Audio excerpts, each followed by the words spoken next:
No one knows exactly how many bodies remain on Mount Everest.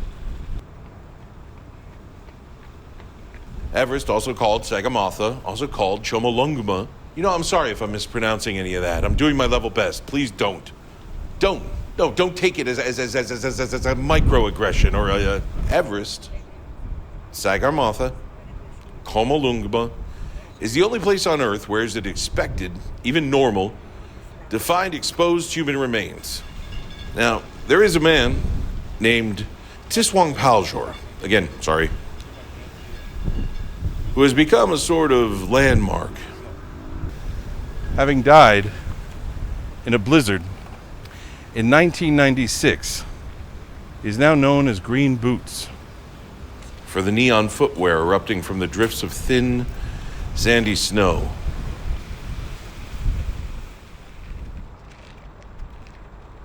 He's huddled against a stone cliff, his head under a slight outcropping, as if in an attempt at shelter, a reflex, no doubt, his arms held close. He was a side sleeper. Yep.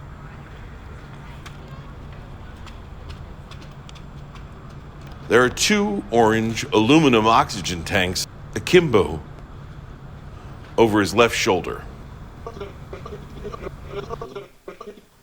You know what? Please, don't interrupt.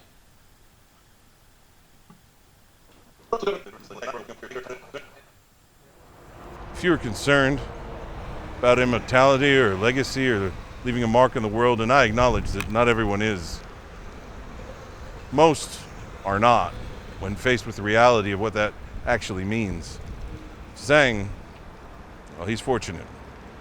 He is, in a way, luckier than Aristotle, luckier than Alexander the Great, than Christ, than Mark Twain, than Hitler or Gandhi or Martin Luther King or Donald Trump, because he is his own monument. And he will last longer in human memory than any of us. Maybe, or maybe, in a few hundred years, archaeologists will dig him up and marvel at his primitive mountaineering equipment. But let's assume for the moment he remains undisturbed. Before Tswang, Green Boots was known as, and frequently still referred to as, the first step. As in, watch out for the... He is a memento mori and a mile marker. When you get to Green Boots, you are 935 feet from the top of the world. Could you keep it down? Please! No, I know you've got to. It's just they're sort of like they're crashing together. Okay? Sure.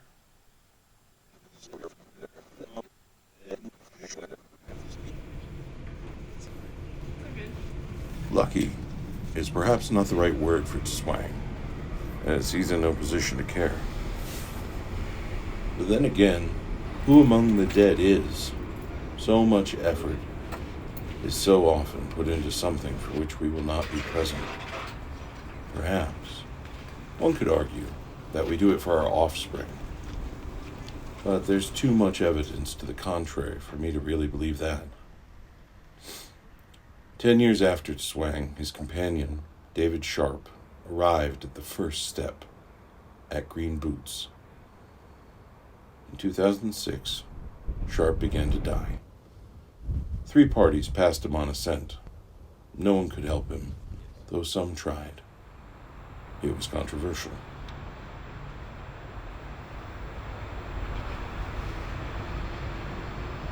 It was like Kitty Genovese, the woman who was murdered in public in Queens in the early 1960s, her neighbors ignoring her cries for help. Now that story is commonly held forth as a sign of moral decline, but like most stories of such nature, important details were omitted.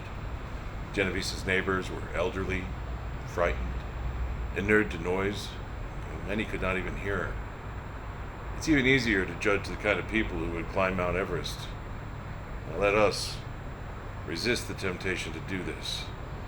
There are perhaps reasonable assumptions to be made about people who possess the money and the athleticism, the hubris to do such a thing. But more importantly, there are simply practical matters.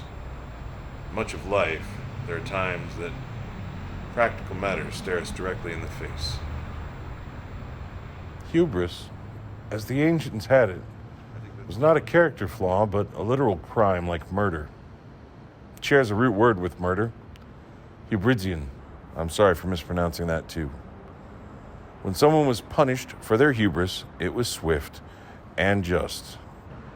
The modern conception that one should know that one should have turned back at green boots, or that even if one had survived the trip, one should not have had the giant fucking balls to pass green boots again. Well, it's not all that far off from the Greeks viewing it as a punishment. Was I guilty of hubris? Well, that depends. Depends on the punishment, I suppose. It's only hubris if you're punished. Okay. That is all I have to say. I'm ready. Now it's your turn.